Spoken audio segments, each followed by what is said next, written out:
Yes, ni Menya Vuba TV aho tudahwema kubagezaho ibiganiro bigiye bitandukanye. Tuguma dushimira abantu mwese mukomeje kutwereka yuko mukurikirana ibiganiro byacu, tubabwira ngo Nyagasani agume abaha umugisha. Mu minsi ishize twabagejejeho inkuru y'umugabo w'i Musanze bakunze kwita Salongo cyangwa se Prote.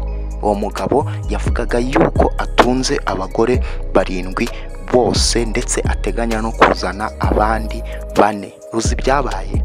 Ese muzi ibyamubayeho? Burya ngo cyari ikinamico.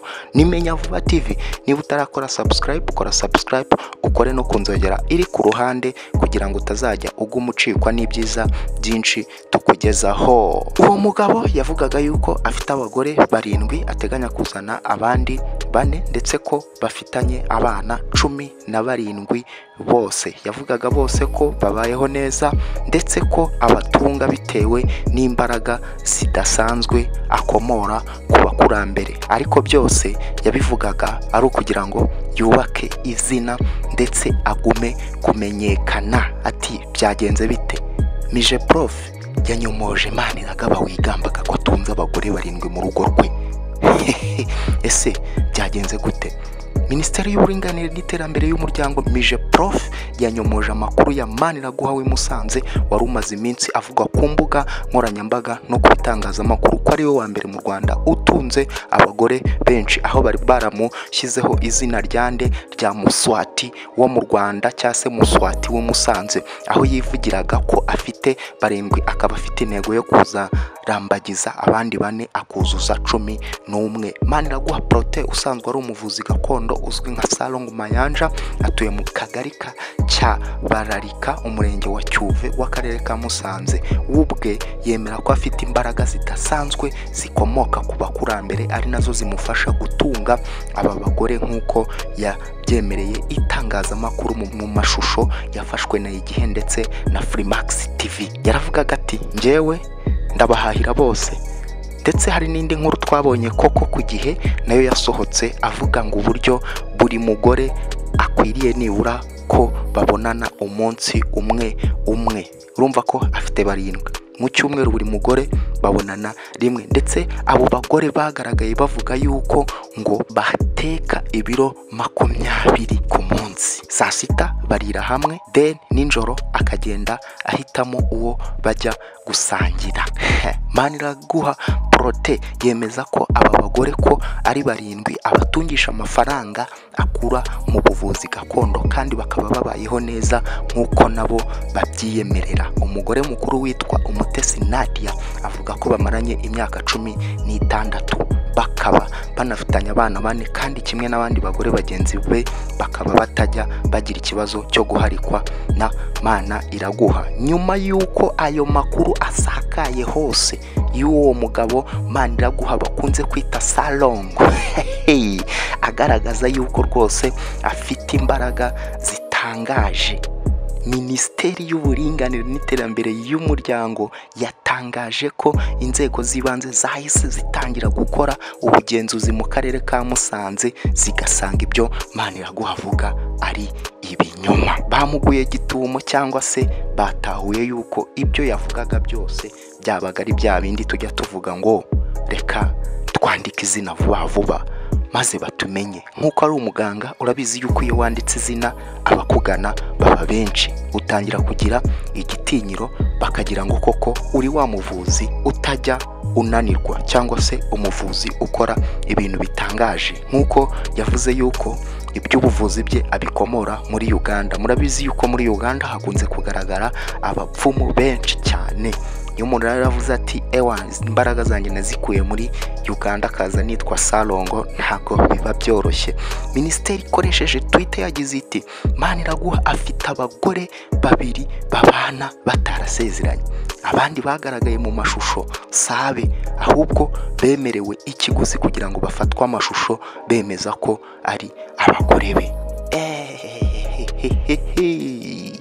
Maniraguha bamutahuye ndetse bavumbuye yuko afite 2 gusa. Abandi twagiye tubona cyari cya kinamico cyangwa se zari yari kwagukina ngo niba abantu bibonere amaramuko. Maniraguha yakoze agakoryo ashaka abandi bagore bagera muri 5 abakubita ku ishusho, bose yemeza ko ari abe, ariko ubugenzuzi bwasanze ko yabeshyaga. Ibyo yakoraga byari ukugira ngo abantu benshi bakomeze kumumenya mu buryo budasanzwe. Nimenya Vuba TV iyo twakurikiranye inkuru tuyikurikirana itangira ndetse tukayikurikirana irangira, nkuko koko twabiyemeje, twabihaye, kandi koko ntago tuzigera tubatenguha. Muri Uganda abajenerali 2 bapfuye mu munsi umwe.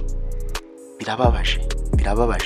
Uganda yatakaje abagenero 2 mu gitondo cyo kuri wa kane. Brigadier General Victor Twesigye wari umusirikare mukuru mu gisirikare cya UPDF Uganda yitabye Imana aguye mu bwogero douche nyuma y'amasaha make. Undi musirikare ufite ipeti rya general nawe ngo po aba arapfuye. General Twesigye yaguye mu rugo rwe ruri ahitwa Nyarushanje ho mu karere ka Rukungiri. Umuvugizi w'igisirikare cya Uganda Brigadier Richard Karemire niwe wemeje amakuru y'uru rupfu rw'uriya musirikare. General Twesigye yapfuye nyuma y'iminota mike igisirikare cya Uganda kibitse urupfu rwa Major General Eric Mukasa wari umugaba mukuru w'inkeragutabara za Uganda. General Mukasa yaguye mu bitaro bya Nakasero aho yararwariye. Ni nyuma y'iminsi 2 kandi undi musirikare ukomeye bita Brigadier Jackson Bell Tushabe uri mu barwanye urugamba rwo kubohora Uganda nawe aguye i Nakasero aho yararwariye. Abo bose kandi biyongeye kuri Lieutenant Major General Kasige Rwanga wapfuye kuwa 9 Kamena nawe aguye mu bitaro bya gisirikare bya Nakasero. Brigadier Karemire yavuze ko General Twesigye yaherukaga kugirwa umuyobozi ushinzwe guhuza ibikorwa ku cyicaro gikuru cy'umuryango w'ibihugu bigize umuryango wa Afurika z'iburasirazuba Arusha. Ngaho rero nguko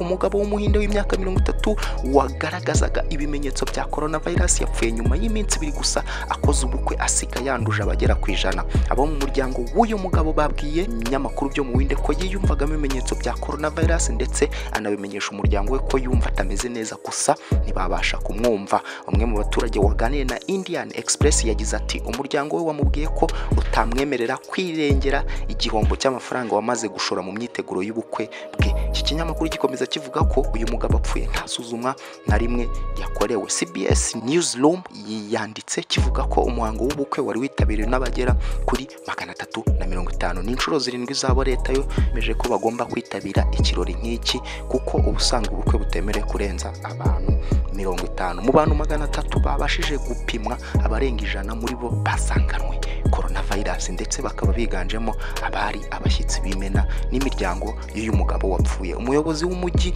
ibi byabereyemo Shilanjev Pandey yabwiye Indian Express ko ako gace kahise gashyirwa muri guma mu rugo mu rwego rwo kwirinda gukomeza gukwirakwiza indwara. Yagize ati ikibanze twakora no gufunga ingendo n'amahuriro y'abantu. Haracyari ukunyuranya ku mibare y'abanduriye muri ubukwe kuko n'ikinyamakuru The Business Today kivuga ko abanduriye muri uyu muhango ari 95 mu gihe Indian Express cyo kivuga ko imibare imaze kugera ku bantu 113 gusa. Impande zombi zivuga ko umugeni atari mu banduye. Ubuhinde ni ubwa 4 ku isi mu bihugu byazahajwe n'icyorezo cya coronavirus aho abasaga 585,441 bamaze kwandura, naho 17,000 bakaba bamaze guhitanwa n'iki cyorezo nk'uko bigaragaza muri kaminuza ya John Hopkins.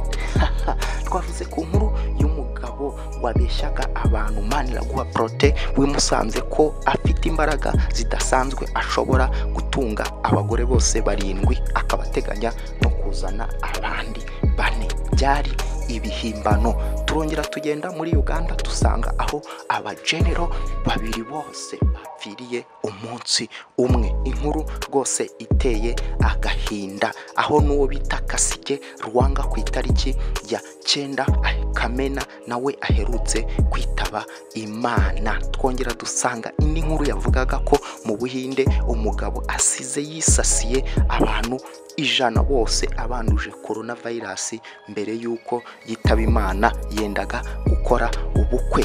Nimenya Vuba TV rero tubagezaho ibintu bigiye bitandukanye, politike, imikino, imyidagaduro, movie, entertainment, ubuhinzi, ubworozi, iterambere n'ibindi bintu byinshi bigiye bitandukanye bigufasha kuba wabasha gususurutswa cyangwa se kumenya amakuru mu buryo bwihuse. Nimenya Vuba TV, muhorana na Bukarifu. Ikintu nakubwira, niba utarakora subscribe, kora subscribe, kora no kunzogera iri ku ruhande kugira ngo utazajya umucikwa n'ibyiza byinshi tukugezaho. Ikintu nakubwira ni ciao ciao, reka tubonane ubutaha.